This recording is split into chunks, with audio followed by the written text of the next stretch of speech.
ഇന്ന് നമ്മൾ നല്ല ബീഫ് ബിരിയാണി ഉണ്ടാക്കാൻ പോകും. വെള്ളിയാഴ്ച ബീഫ് ബിരിയാണി കഴിഞ്ഞിട്ടുള്ള കളിയുള്ളൂ നമ്മളെടുത്ത്.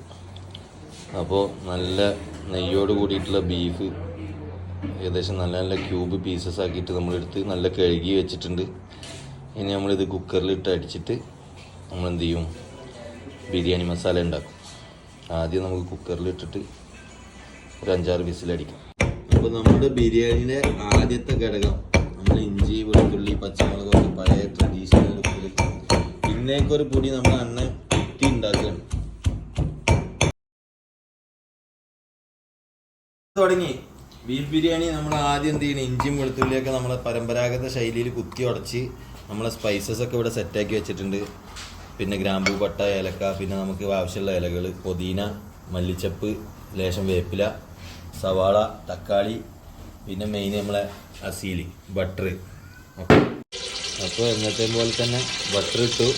നമ്മളിനി അതിലേക്ക് കുറച്ച് സ്പൈസസ് ചേർക്കാം. നമ്മൾ സ്പൈസസ് ചേർക്കുകയാണ്. ഒരു ബേ ലീഫ്, ഒരു ലേശം ഗ്രാമ്പു, ഒരു 4 കുരുമുളക്, പട്ട. ഇനി നമുക്ക് എന്ത് ചെയ്യാം, ജിഞ്ചർ ഗാർലിക് പേസ്റ്റ്. എല്ലാവരും ആദ്യം ഉള്ളി ഇടും, സവാള ഇടും. നമ്മൾ ബീഫ് ബിരിയാണി ഉണ്ടാക്കുമ്പോൾ ഒരു വെറൈറ്റി ആയിട്ട് ഞാൻ എന്ത് ചെയ്യലുണ്ട്, ആദ്യം ജിഞ്ചർ ഗാർലിക് പേസ്റ്റ് നന്നായിട്ട് വറുക്കലുണ്ട്. എന്നിട്ടാണ് ഞാൻ അതിൽ സവാള ചേർക്കലുള്ളൂ. സവാള ആഡ് ചെയ്യാണ്. ഇനി നല്ല സവാള എന്ത് ചെയ്യുക, നല്ലവണ്ണം നമുക്കൊന്ന് വഴറ്റിയെടുക്കാം.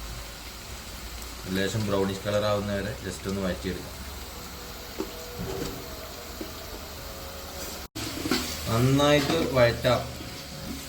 ഉള്ളി വഴറ്റുന്നതിൻ്റെ ഇടയിൽ നമുക്കൊരു 4 തണ്ട് കറിവേപ്പില ആഡ് ചെയ്യാം. നമ്മുടെ സവാള ഇവിടെ നല്ലോണം വഴണ്ട് വന്നിട്ടുണ്ട്. ഇനി നമുക്ക് എന്ത് ചെയ്യാം, തക്കാളി ആഡ് ചെയ്യാം.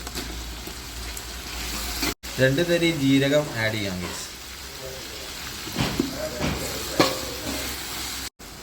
അപ്പോൾ നമ്മൾ തക്കാളിയൊക്കെ നന്നായിട്ട് ഉടഞ്ഞിട്ടുണ്ട്. ഇനി നമുക്ക് ഇതിലേക്ക് എന്ത് ചെയ്യാം, തൈര് ആഡ് ചെയ്യാം. ഞാനിവിടെ 200 ഗ്രാം തൈരാണ് എടുത്തിട്ടുള്ളത്. ഇട്ടതിന് ശേഷം നമുക്ക് കുറച്ച് പുതിന, മല്ലിച്ചപ്പ് ആഡ് ചെയ്യാം. ഇനി നമുക്ക് ഇതിലേക്ക് ഉപ്പിടാം. ആവശ്യത്തിനുള്ള ഉപ്പ്, ടേസ്റ്റിനുള്ള ഉപ്പ് നോക്കിയിട്ട്. ഇനി ഇതിലേക്ക് നമ്മൾ ഇറച്ചി ആഡ് ചെയ്തിട്ടുണ്ട്. ഞാനിവിടെ നല്ല എല്ലും കഷ്ണത്തോടെ ഒപ്പമുള്ള ഇറച്ചിയാണ് ഞാൻ എടുത്തിട്ടുള്ളത്. അതാകുമ്പോൾ നമുക്ക് ബിരിയാണിക്ക് ഒന്നും കൂടി ടേസ്റ്റ് ഉണ്ടാവും. അപ്പോൾ ഇനി നമുക്ക് ഇതിലേക്ക് ആവശ്യമുള്ള മസാലകൾ. നമുക്കൊരു ലേശം ചുവന്ന മുളക് വേണം. ഞാനിവിടെ കാശ്മീരി ചില്ലി എടുത്തിട്ടുള്ളത്. പിന്നെ നമുക്ക് ഗരം മസാല വേണം. പിന്നെ ബീഫ് മസാല വേണം. ഒരു ലേശം മല്ലിപ്പൊടി. ഇതിൽ ഗരം മസാലയിൽ ഞാൻ കുരുമുളക് ആഡ് ചെയ്തിട്ടുണ്ട്. അപ്പോൾ എല്ലാം കൂടെ നമുക്കിതിലേക്ക് ആഡ് ചെയ്യാം. നന്നായിട്ട് ഈ മസാല ഒന്ന് ഇറച്ചി പറ്റുന്ന ലെവലിൽ നമുക്കൊന്ന് നന്നായിട്ട് ആഡ് ചെയ്യാം. മിക്സ് ചെയ്യാം.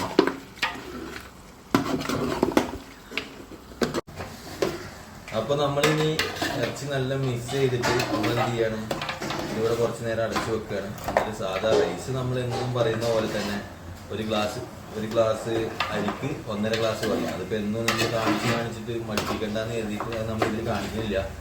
അപ്പം അത്രേ ഉള്ളൂ. ദമ്മിടാം.